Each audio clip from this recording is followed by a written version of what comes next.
Years ago, I had this crazy idea to build a minifigure-scaled version of one of the most iconic and most recognizable structures on Hogwarts Castle, which is the Clock Tower. And of course, the main thing that held me back from doing so for so many years was, did I have enough tan brick?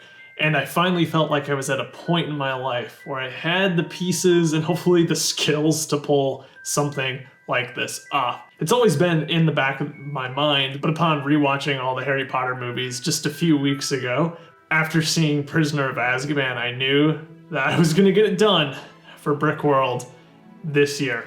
I've dabbled in minifigure scale replicas of portions of the castle before, and where I got a lot of this tan brick is when I attempted to do the Great Hall a few years ago. And I didn't want to repeat the mistakes that happened there. And so I went all out with this one.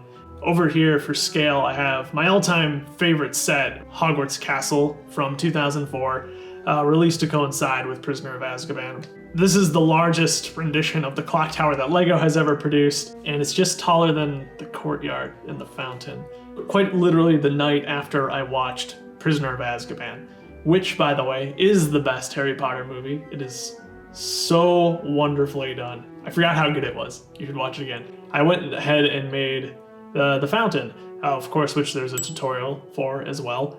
And that was how I was going to base the scale of the rest of the tower. But I repurposed some window techniques that I showcased in another Hogwarts Courtyard video, which was kind of like a test run for this a few years ago to see what style I wanted to go for and if those windows could be accomplished in LEGO. So those are why those might look familiar. I brought out the olive green, a lot of muted colors here, which I know Amy and Jamie from LEGO Masters would be very disappointed that I've returned to my tan, boring castle ways. I grew up building a lot of Hogwarts, a lot of tan castles. I'm not going to break away from it quite yet. I tried to add as much greenery as I could. Olive green, the dullest of the LEGO greens, but green nonetheless. Everything from the ground up to here is plates and bricks stacked on top of each other. A lot of plates. We get some dark tan splotches in here throughout to break up the tan with a little bit of a darker tan.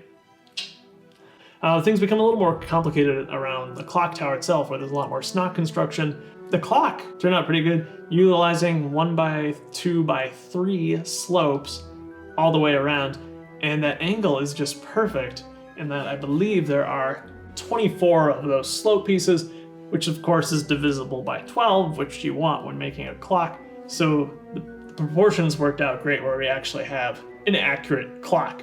To get these curved portions, all that's going on here is flex tube, lots of flex tube. So it is all legal, I assure you, and it's just connected at the top and the bottom to get as organic of a shape as I could, because there's a lot of rounded shapes going on in here, and that just seemed the best way to do it because there's not a lot of larger curved elements in LEGO. I've populated the courtyard too with some students and some scenes. Of course, we have our trio. Harry's talking to Hagrid, Ron's chasing after the rat, Hermione's studying. So I tried to represent all the houses here as well as I could. We got some Slytherin Quidditch players. This, of course, is being unveiled at Brickworld today, if you're watching on the day of the upload. I try to make one big centerpiece build for the show each year. Of course, the show has been canceled the last 2 years, so I actually have two, Septive Baylor and this. As a recently elected castle bro, it was essential that I build some sort of castle for the show, and it had to be big. It had to be castle bro worthy, and so I told myself, this is the time to do the clock tower. Let's blow some minds if we can. What's great about building in Harry Potter is that I feel like there's a lot that has not yet been done. Every single Star Wars ship has been built at an incredible level by somebody, but things like this have never been done before. Obviously, there's been full-scale layouts of Hogwarts, but it's not too often that I see a particular section of the castle taken and done in very film-accurate detail.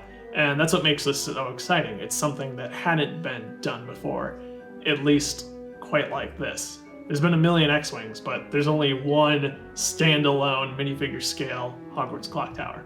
That's what continues to draw me to build in this thing. Obviously, I love Harry Potter. I grew up with it. It's a very, very big part of my life, always has been. It's fun to pay homage to a series that has had such a profound impact on my life by making something like this that I hope all sorts of Harry Potter fans, and maybe even non-Harry Potter fans, can appreciate. Unfortunately, this build pretty much has all of my tan parts, and so it is not long for this world. Chances are, if you're watching this video on the day of the upload, I'll be destroying it this afternoon. Which is sad to think I just finished it a few days ago, and I'm already looking at it like, it's gonna die at Brickworld. That's just the nature of these things, and who knows what it's gonna become next. It's not a perfect build. There's things that just had to get rushed. At the end of the day, I know this is a build that should hopefully stand out, even in that massive 100,000 square foot room full of monks at Brickworld.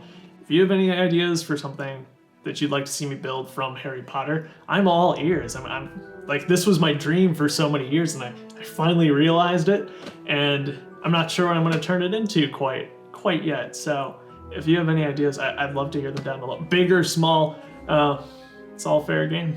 Thank you so much for watching this. I hope some of you actually got the chance to see this at Brickworld in person. But anyway, have a great life. I'll see you next time. I'm looking forward to bringing you lots of convention coverage. I'll be heading out tomorrow at the time of filming this, so it's getting real. It's getting real. See you later.